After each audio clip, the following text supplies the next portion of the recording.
The drivetrain has been put back together as far as the front variator, the rear clutch unit, plus the covers, and they're considered done as far as I can say.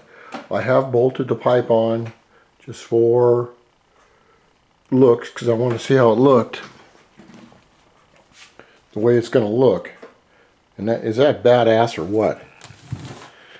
Now it's not connected to the engine correctly, because if it was, it would make the engine list more. So it's just on there just to see how it's going to look this spring when it runs.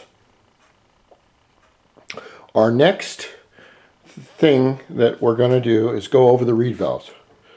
This is a very important part of these engines that is highly, people just, oh well, it'll take care of itself. No, it won't. And I've done some work with Boyson reed material, which cost me a lot of money, and I've had this same reed valve right here, and those are Boyson Pro reeds right there.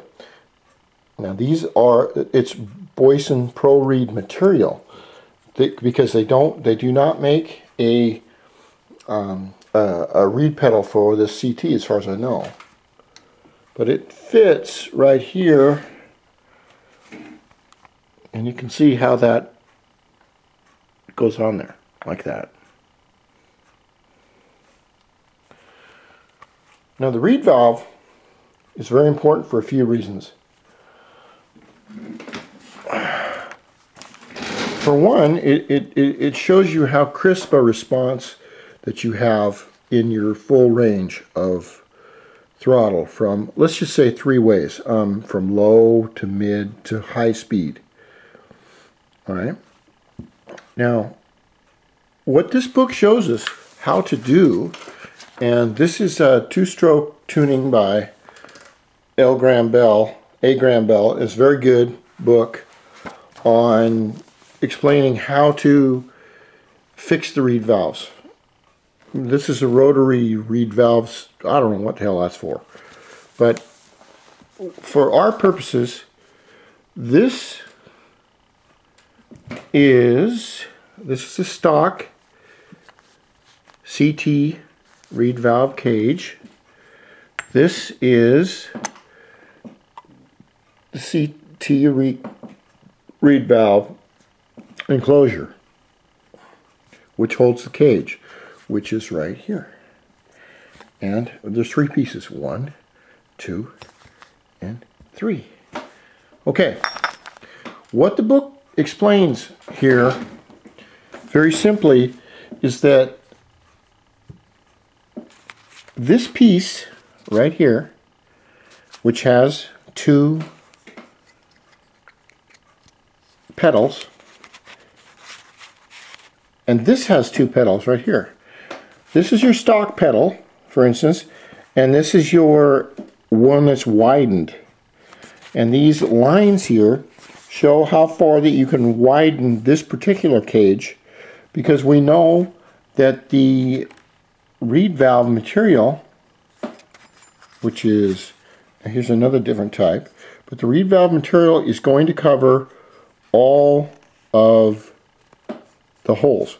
Now, and you can see right here, this reed valve cage has not been touched. But if I wanted to, what I would do is take off the reed valve stays right here. These are for high-speed flutter to keep them from opening really far. There's a debate on whether you really need these. I don't know. But if I took this off and I took the reeds off, I could take this cage, this empty cage right here, and open up the plastic on the reed cage by 10%. If I could do that, what do? I increase the amount of air and fuel that can go in here. See, I can have a carburetor, think about it. I can have a carburetor on the back of this inlet right here. I can have it as big around as that pipe, you know, like about 100 millimeter carburetor. won't do me a damn bit of good. Because what happens is the carburetor, no matter how big you put it on, is only as good as the volume you can push through here and here and right here. So if the volume right here, say this volume is just a very little bit, that's how you're going to get through there. It don't matter how big a carb you have. So our trick is this. We want to increase the engine size, the cylinder size. We want to increase the breathing capabilities as much as we can. And increase the exhaust transfer out of the engine, because what is the first rule of horsepower? The first rule of horsepower is very simple. The more fuel and air that you can push through an engine, the more horsepower you will create. It's the same philosophy with the supercharged 4-cylinder, supercharged V8. Basically what you're doing with a supercharger is supercharging air above, how do they put that? Above atmospheric level. You're forcing it into the engine, into the cylinder, and out the exhaust. And you create more horsepower. So that's what we're doing with these little tiny tricks to try and get more horsepower. Next video.